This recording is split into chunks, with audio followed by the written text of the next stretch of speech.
Hello everybody, it's David Art Becker here with BeckerArt, and I'm here today to do a demonstration for the Florida Watercolor Society and using Holbein products.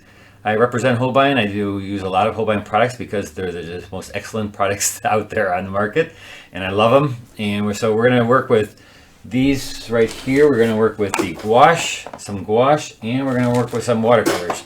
So we're going to work with both watercolor and for some gouache. And let me just go right down to it.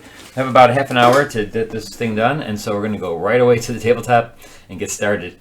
You see I took the scene right here. So I like doing city scenes, and so we're going to do this in about 20 minutes. And I'm going to be using the Holbein Gouache, which is the watercolor, or the opaque watercolor is gouache, and then the regular watercolor that Holbein makes.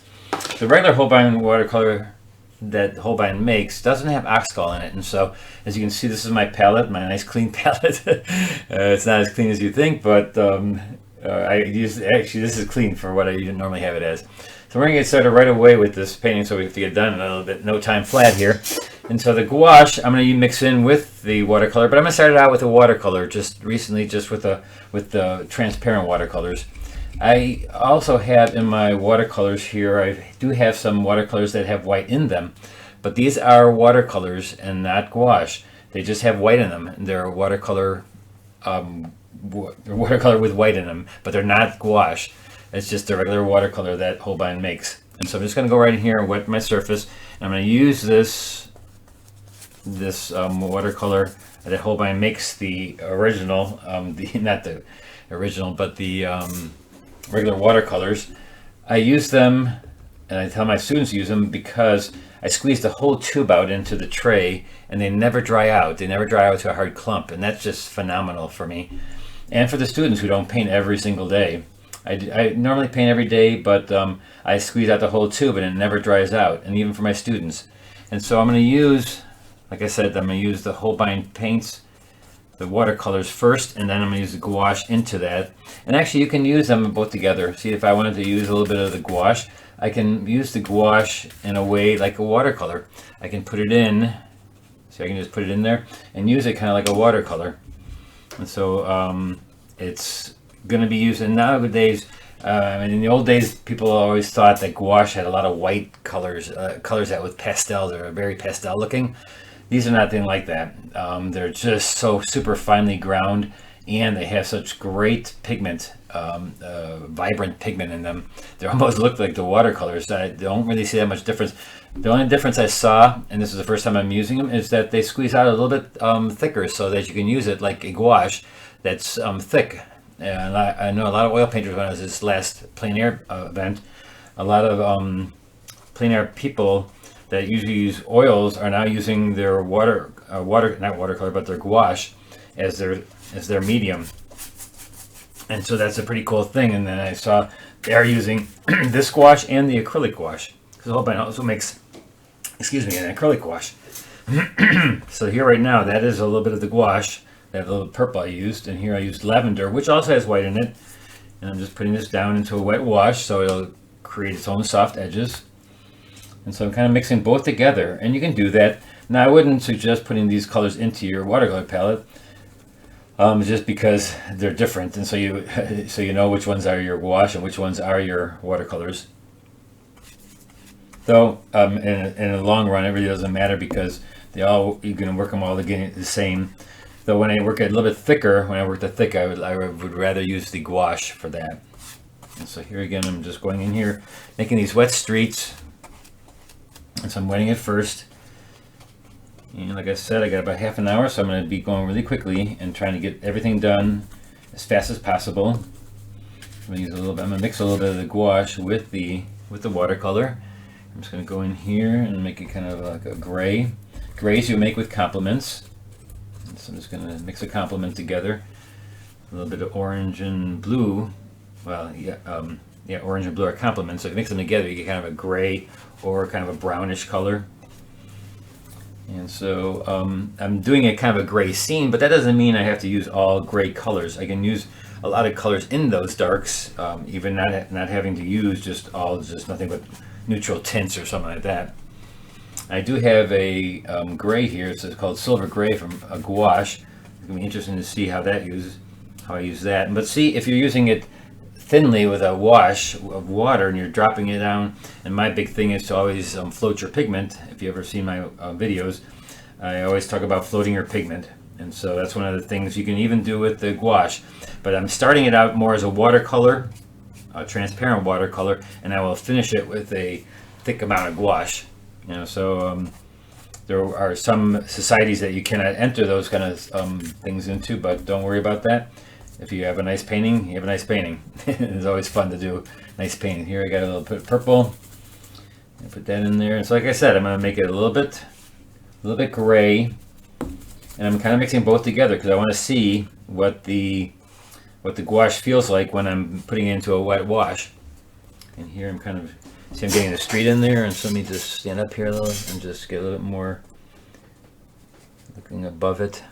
And so here I put a car in here. I changed it around a little bit. There was some kind of sign in the middle of the street. So I'm going to put a car there. And here we got these buildings. And so, and then we can show like texture by spattering on there. A little texture for the road. And so they're going to go in here and get to the background, because I did the background sky with it was just my lightest light.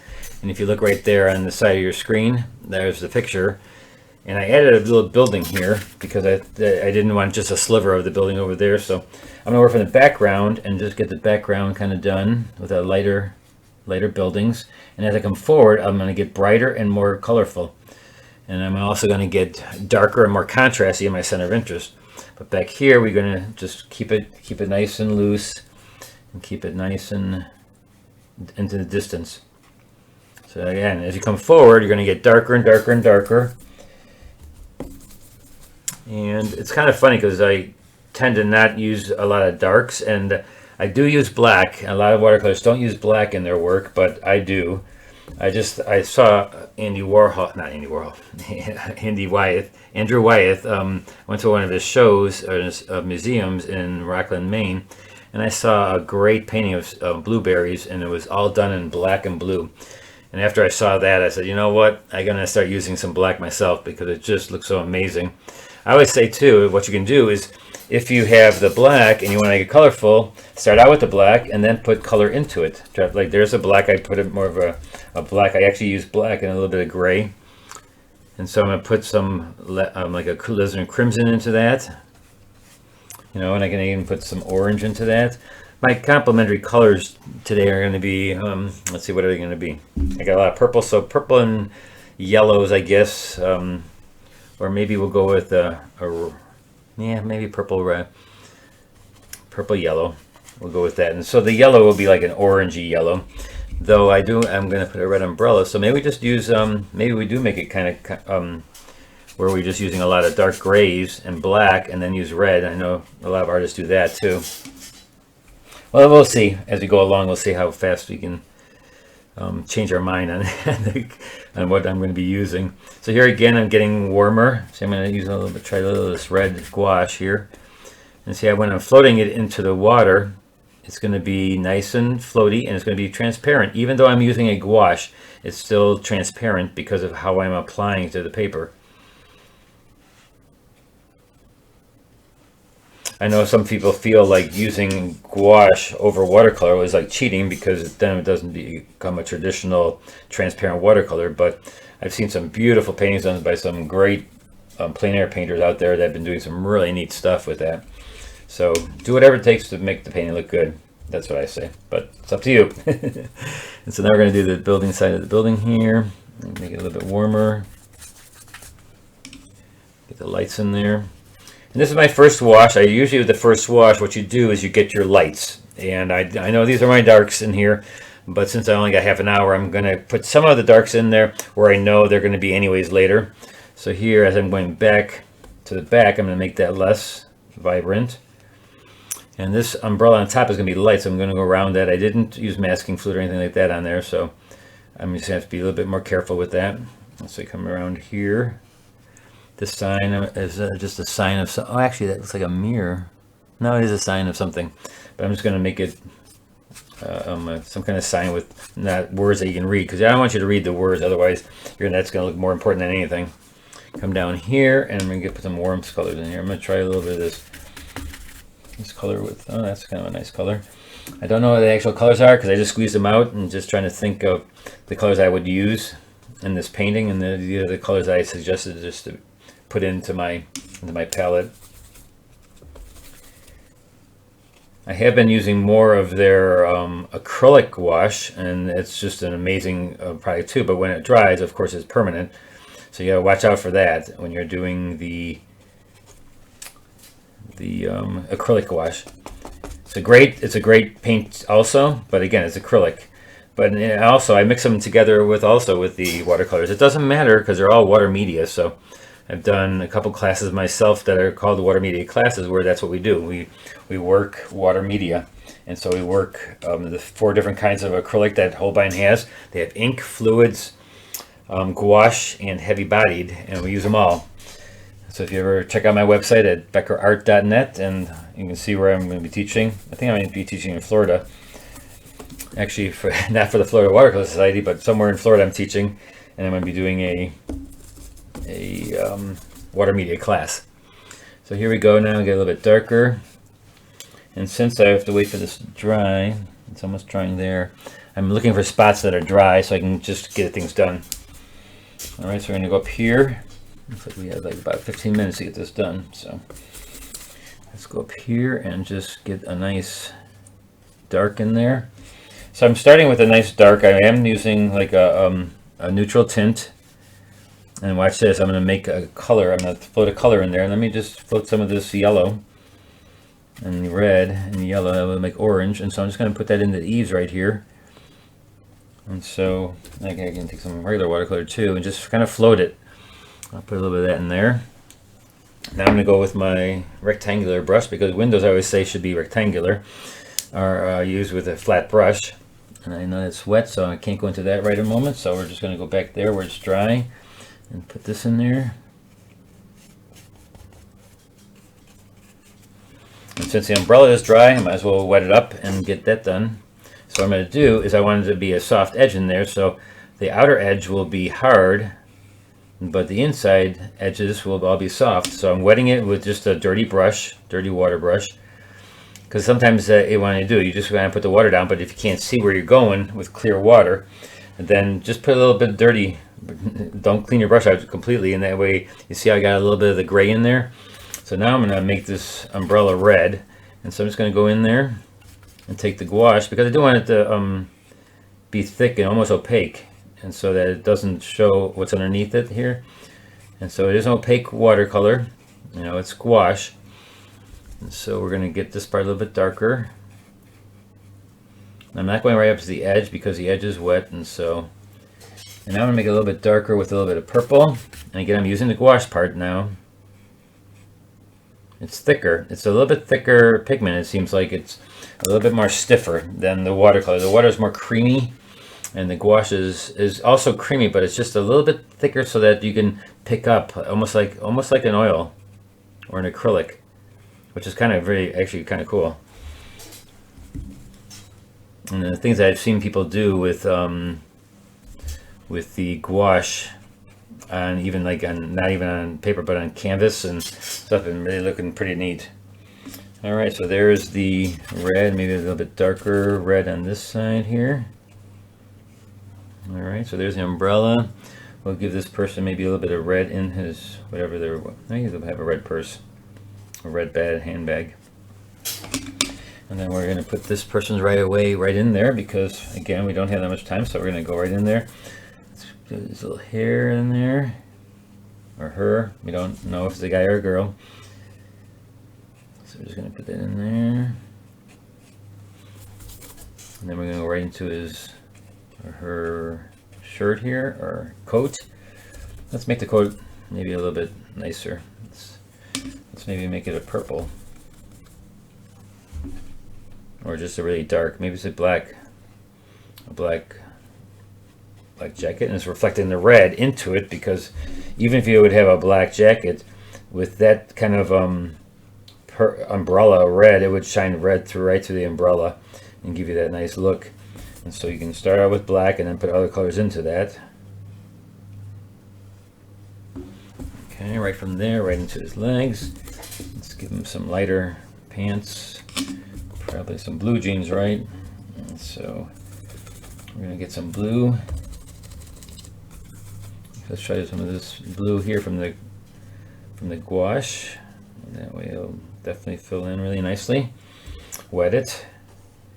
And see, again, I'm using it like a watercolor. I'm not using it like a thick gouache, like an oil where you take it thick and put it like heavy bodied.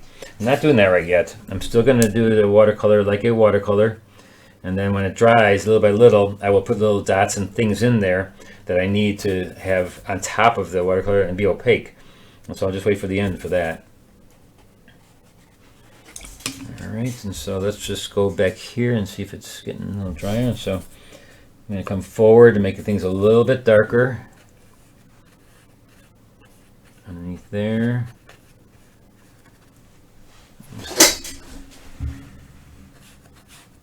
I'll go underneath here and just get like these little windows and such. Alright, and then these I think are getting dry, so I'm just going to come right down here with my flat brush, because flat brushes are great because they're rectangular and you can make rectangular shapes like windows, which are rectangular, right? And so just go right in there really quickly. There's my window. Here we have little parts of the sign. And so let's get a little bit more of this background done here, which I started with a little bit more violets. And so I'm just gonna just dab a little bit here and there. And this is a pretty loose painting. I'm not making it too tight. It's not hyper-realism here, for definitely not that. But then we're gonna put a little red and a sign back here. And so there's two people back here too that we're gonna put in. And so let's just get our little smaller brush to get some of the detail from the background done. So here we have a person, another person underneath an umbrella. Give them legs. These are the carrot sticks people, or like I like to call it, Bob's Blobs. Robert Wade taught me how to do these blobs, or like my students call it, David's Dabs. These are David Dab people. And so there is a little bit thicker, and see how when you put it thicker, it just covers up anything underneath it. It is opaque, you know, it's opaque watercolor.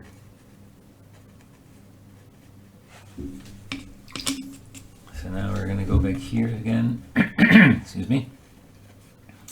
There's a car right here, and usually in a car you do the windshield like it's dark on the inside, and then there's maybe a little bit on the top, and then I do underneath it. And then we do underneath in the car, and there's like I said, there was a sign in the picture. I'm not sure what it was, like a blockade sign. But I took it out of there and just put the car in there instead. And I will make it so that his headlights are on, and I'll put that into the street then later too. Make that part of the painting. Now we got some grays here, and just going to do them with the gouache. Okay, come in here quickly. Let's get this telephone pole in here.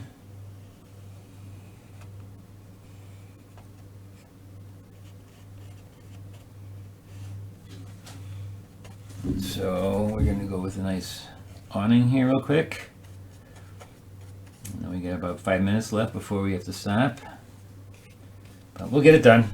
I always get my paintings done in the amount of time. I used to be an illustrator for an advertising agency, and I was a storyboard artist, and when we had to get something done, it had to be done at that time. You got it done no matter what.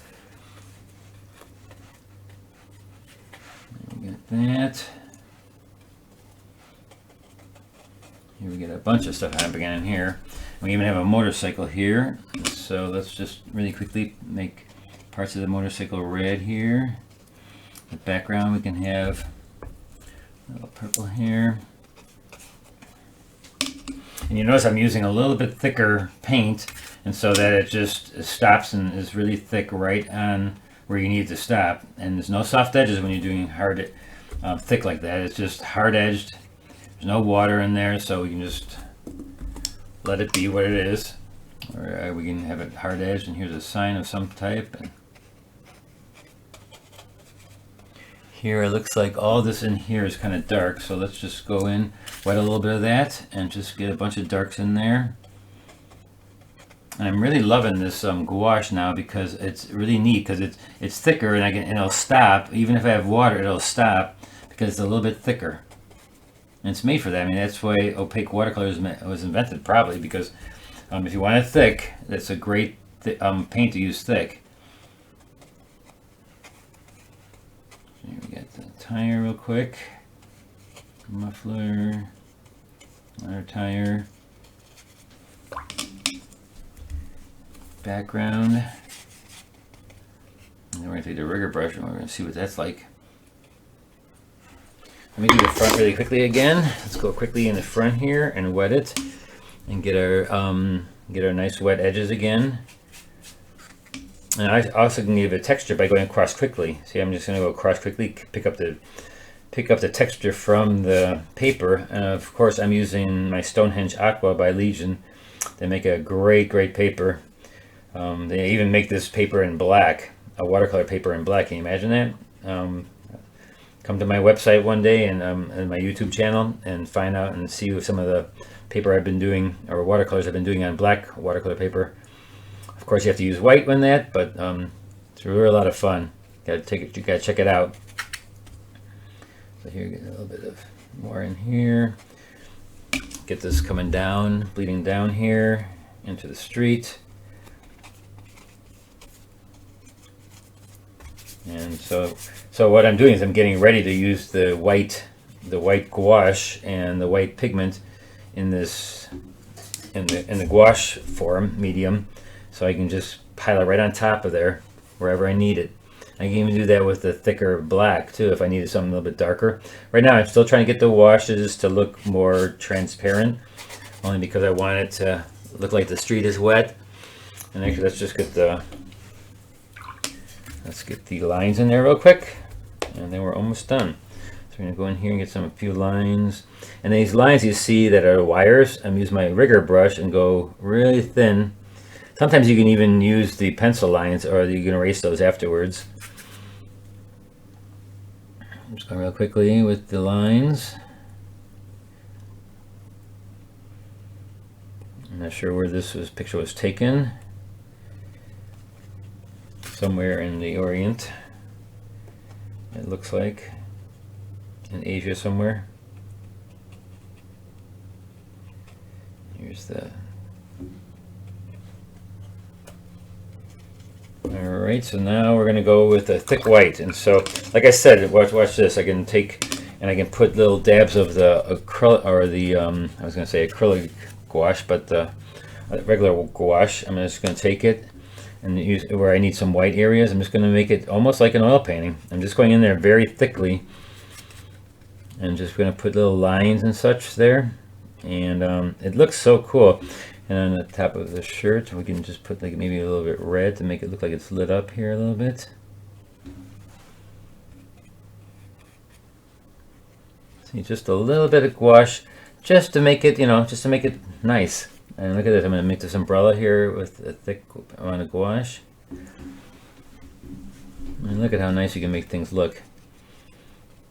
A little red in there. Oh man, it really feels great. It feels like you're almost using an acrylic or a oil on top of the watercolor. I mean, you got to try this. It's really a lot of fun.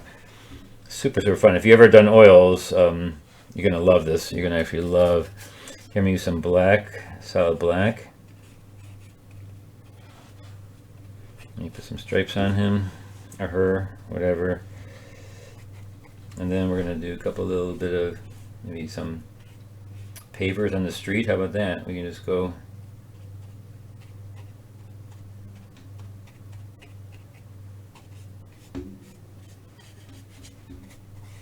over here.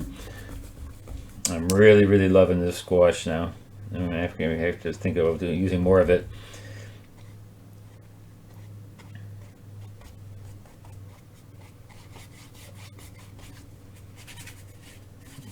In there.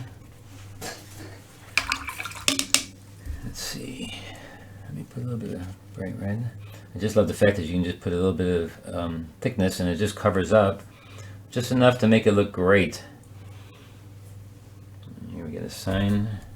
Let's use some nice thick black from that. There's a sign pole. Side of that garbage can maybe here. There's windows.